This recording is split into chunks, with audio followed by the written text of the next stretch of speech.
They sat me down at the old oak dining table, the one polished so many times it had lost all its warmth.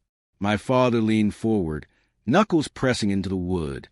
His voice was firm, final, like a judge handing down a sentence. "Your brother deserves it," he said. "The house, the money, the company." I stayed still, hands folded, expression unreadable. My silence was mistaken for agreement. They expected me to nod, to accept it quietly like I always had. But this time, I wasn't swallowing it. A month later, my phone buzzed. It was Mom, one line, "Mortgages due." I stared at the message for a long time before typing back. "Ask your heir." It hadn't always been like this. Once, I believed in family and fairness.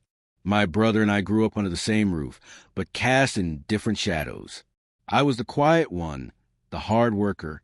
He was the golden boy. Every smile of his was praised, every mistake forgiven.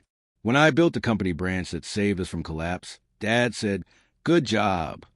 When my brother forgot to sign a deal that cost us 6 figures, Dad said, "He'll learn." And Mom, she stood behind him like a priest at an altar, blessing every stumble, every sin. At first, I didn't envy him. I thought loyalty would earn loyalty. That effort mattered. But when they handed him everything, the house, the accounts, the business I'd built with my own hands, and looked at me like it was natural, like gravity, something inside me hardened. That was the moment I stopped being their child. The betrayal wasn't just about inheritance. It was a deliberate exile. I found the papers in Dad's study, a restructuring plan. My name wasn't just missing, it was erased. My position absorbed, my contributions reduced to footnotes.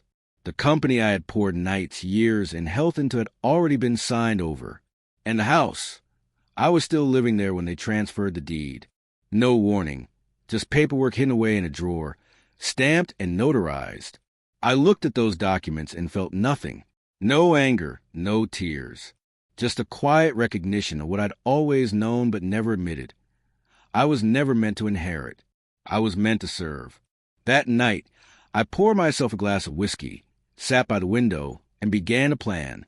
Revenge doesn't start with fire. It starts with patience. I didn't slam doors. I didn't storm out. I kept working quietly, obediently. I smiled in meetings. I congratulated my brother on his new responsibilities. I even gave him advice when he asked. He trusted me. Always had. He thought I was incapable of malice. That belief became my weapon. Step 1, I withdrew slowly. I shifted accounts, filtered contacts, cut every thread that tied me to them. My name vanished from contracts, leases, utilities. Quietly, invisibly, I became a ghost. Step 2, I planted seeds. I let my brother's ego grow unchecked, encourage him to take reckless risks, expand wildly, spend lavishly. When he asked about leasing new cars, I nodded. When he bragged about buying a vacation home, I said, "You deserve it." Step 3, I diverted.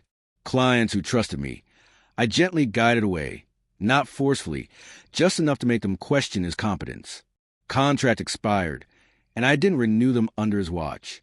Vendors found better deals elsewhere. Bit by bit, the foundation weakened. Step 4, I waited, and when the first cracks appeared, late payments, missed deadlines, nervous whispers among investors, I was ready. The confrontation didn't come with shouting. It came with silence. Mom's text was the first sign they were desperate. Mortgage bills piling up. The heir wasn't managing. Dad called next. His voice, once ironclad, was brittle. "You need to help your brother. The company, he's struggling." I let the silence hang before replying calmly. "He deserves it. Remember?" The line went dead. Weeks later, my brother showed up at my door, sweating frantic, his suit jacket wrinkled. His arrogance had melted into panic. "I need your help," he stammered. "Hey," he choked on the words. "I can't fix it." I looked at him the way he had always looked at me, as if I were smaller. "You took everything," I said calmly. "All of it, and you squandered it in a month." His lips trembled. "Please."